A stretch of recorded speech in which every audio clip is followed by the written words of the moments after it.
بابا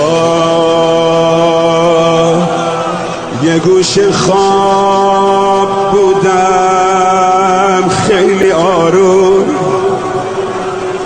ولی پیچید تو گوشم صداشون، نمیبردن اگه گوشواره هامون، خودم میبخشیدم به دختراش. من بچه تو هم نمیبردن، خودم هم بهشون دارم. گذشت و گم شدم توی بیابون، بچم گم شد. آخه از غافله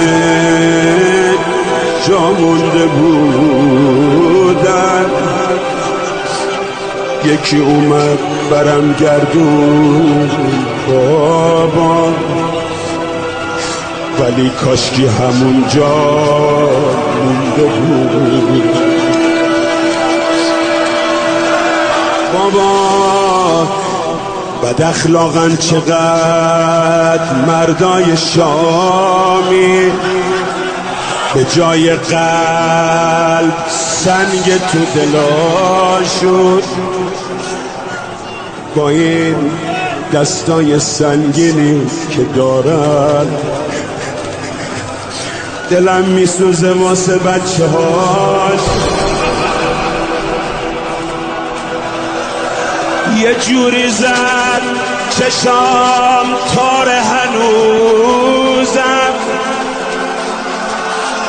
یه جوری زد ای ای ای قدم از در خمون، جای دستش یکم بهتر شد اما جای انگشترش رو صورتم.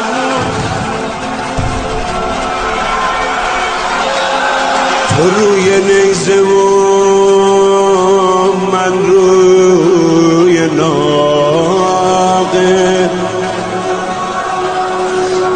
تو چشمات باز و من دستان بسته، چقدر شکل همین بابا نگاه کن، منم مثل تو دندونم. به ما آسمون میگفت شمع سون منی، یادمون بخیر که تو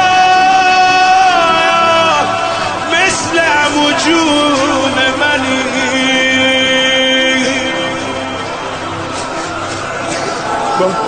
بابا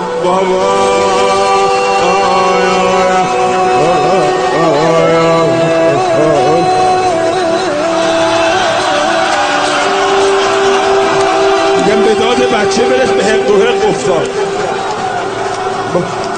بابا منو ببر،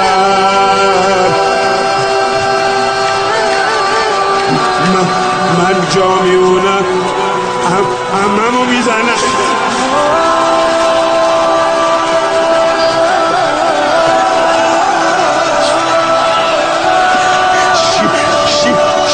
شیرین زبونی تموم شد.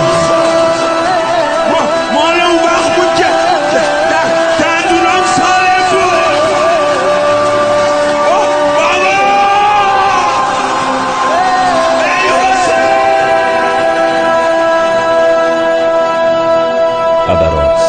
خبرات.info